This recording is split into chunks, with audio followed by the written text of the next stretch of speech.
Good afternoon. It is March 9th, 2026, and here's what we were working with today.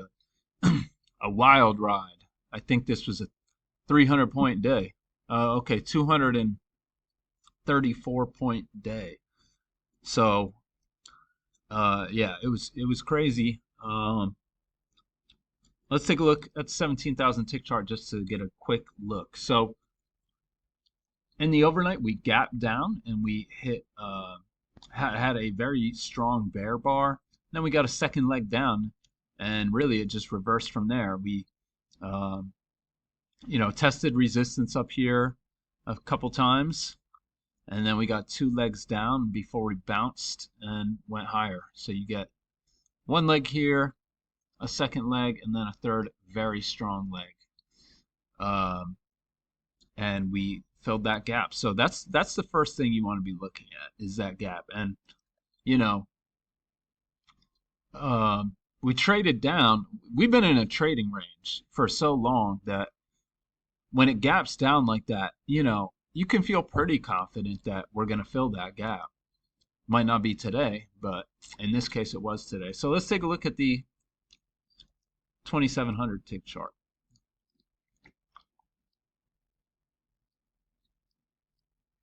All right, so let's see. You get this. Looks like when you come in, if you come in at like 5, you're kind of in this congestion here. You get a bull move up, um, and you want to be looking at this gap. And so, do you think it's going higher? Well, if you think it's going higher, maybe you take this higher low. Maybe you take this higher low.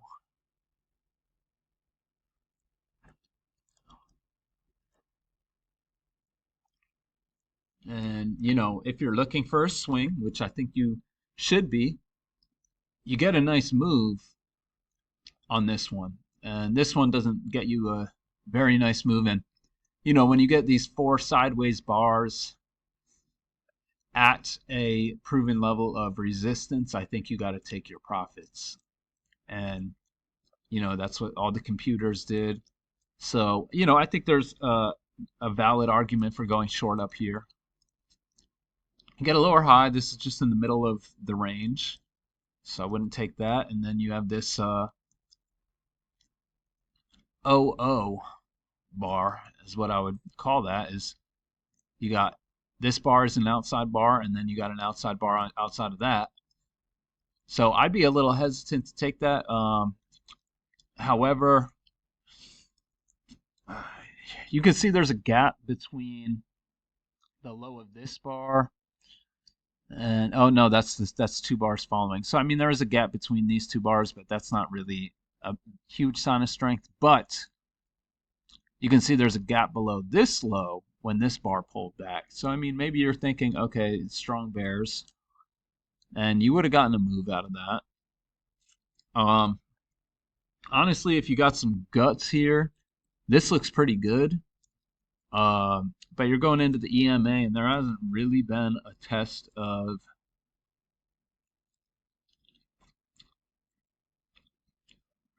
yeah, I mean, look, this kind of looks good. It's a break out of this range, um, but you can see it doesn't really work out. So also, that's just a huge bar, 12-point bar. So you don't really want to take that. Um, but it looks good, as in like a break back into the range. But it doesn't work out. Uh, lower high, lower high, lower high. Can you go short on any of those? I'd be a little wary just because this is a range and we have a break now and clearly a move to a new low. And so, yeah, I'm not crazy about that. So we pretty much immediately reverse, and again, you get this higher low setup now. That looks pretty good. It doesn't really go anywhere, and then you get this higher low. So, I mean, at that point, I'm probably getting a little nervous, but it looks like the Bulls are winning. You got a leg up, so it's reasonable to expect a second leg up. That second leg up comes, runs into resistance or at around the midline of this range, and you get a little spike and channel down before it reverses again. And at this point it's a little tough to say. I'd like to consider going long here, but you got a couple dojis here, and then it's followed by a doji before you get this second leg up, corrects, and then it goes higher.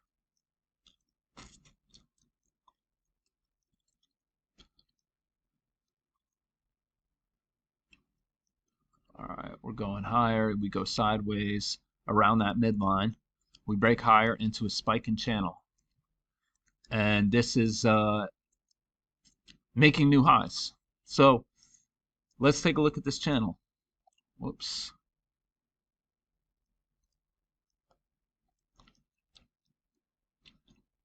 It's pretty hard to see anything in here.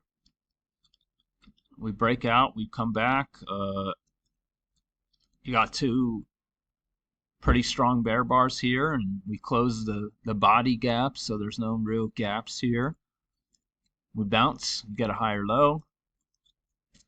So it's kind of hard to, be very confident in this. There's just not really a lot of signs of bull strength. And we do get a break of that channel. So this looks like pretty good price action to me. You get a break, move to a new low, and it kind of goes sideways. So I'm looking for a test of these highs. So this looks all right. I'm not crazy about it. I should probably delete that. But it's a matching low, and it closes near its high. Maybe you consider that. And if you don't like that, maybe you take this higher low. Neither of them look great, but the thing is, now we're really looking like we're trying to close the gap. So maybe you be aggressive, and I like using a wide stop. I'm in a situation with my funded accounts where I'm just trading small accounts, so you can't use a wide stop. But if you have a large account and you have a strong feeling that we're going to fill that gap, you can make a ton of money. So that's something to think about.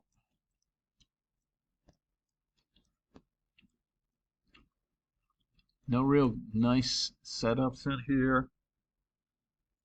It really just wasn't. But, if you just buy and hold, maybe you get something out of it. All right, you get a little sell-off. You get a two-legged pullback. I mean, we've closed the gap now, so I don't blame anybody for going short on that two-legged pullback, expecting a second leg down. Can you take this one? Yeah, I'm not as crazy about that one, but it leads to a spike in channel. And just chopping down, and then it reverses at support, which was basically the lows from this pullback that broke this channel. And again, it's just not looking very strong. Get an overshoot of this channel, leads to a break. And if you want to get short on a limit order here, that's fine. But we found support and just took off.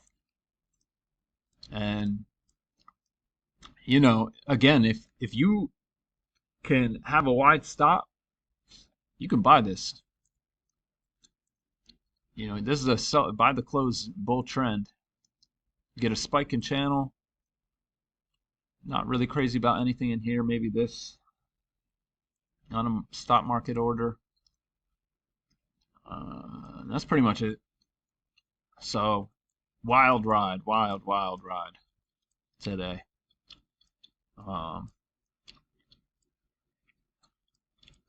Here, that's one last look at that chart. Let's look at the 17,000. Hope everyone had a good day. I'll be back tomorrow.